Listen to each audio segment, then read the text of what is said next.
722 is over in England since June for the memorial of Sir Stirling Moss.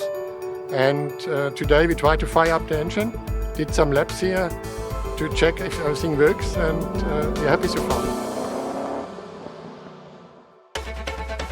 We're at the Royal Naval College in Greenwich because basically it's like a sort of stunt double for the centre of London. It's where people like Bond and such like come and film, so that they've got somewhere that looks like Whitehall but is all closed roads. This is where the camera guys have the time to sort of indulge themselves a little bit and get all those details.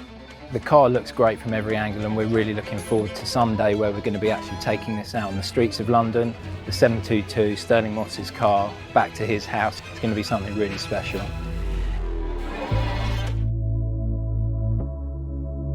It's a once-in-a-lifetime event today to get 722, the car that Stirling Moss made so famous on the 1st of May 1955, back home here in London, where Sir Stirling spent pretty much his entire adult life. It's truly magical. We've had a helicopter up in the sky, we've had people along the entire route through Westminster, and then coming back to Mayfair here.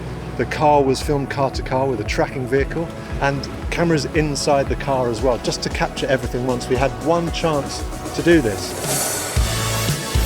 Stirling Moss winning the Mille Miglia in 1955 in that car is one of the great feats in the history of motor racing. It was that car which kind of put Stirling Moss on the map. They used to call him the Boy Wonder, and he kind of became Mr. Motor Racing after that. The car today is being driven by Gert Straub. Nobody knows those cars better than Gert. They're kind of his family. He is, I think, the 4th generation of his family to work at Mercedes-Benz. The 5th and the 6th are already there. He's retiring today, so this is kind of like the last thing he's going to do. What a way to sign off a career. There really couldn't be anybody better or more appropriate to be driving that car today. At the beginning I was a little bit nervous because there's always a pressure on the driver, but now after we are finished, it's a fantastic feeling.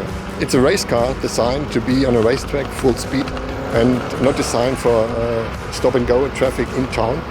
But the police did a perfect job. They guided me through town, and it was comfortable for me. Going over the bridges was a special moment, seeing Big Ben left to me. But I was always fully concentrated on the car. Lady Moss has been tremendously welcoming here at her home in Shepherd Street, and also their son Elliot, who we'll see in the film as well. Without their support and active engagement, none of this would have been possible. Throughout my entire life, that race, this car, of all the cars we drove, and there are a lot, and this just meant more than anything else. I mean, it's literally etched onto the building on his balconies. My personal memory of it is from 2015, which was the 60th anniversary in Braysher, and I think the last time I ever did a public thing with him. And that was the first time I ever sat in the driver's seat and had an idea of how difficult it would have actually been. There's something for everyone in this film, whether you're a lifelong fan like me or you're new to the story of the Mille Miglia and Sir Stirling Moss.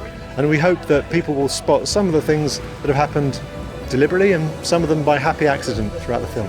And I think it's only fitting that 722 moves to a new phase of its life, and we'll be taking her back to the museum in Stuttgart, where millions of people a year will get to see her up close and in person. And of course, for all of the rest of us, there's always this fabulous film.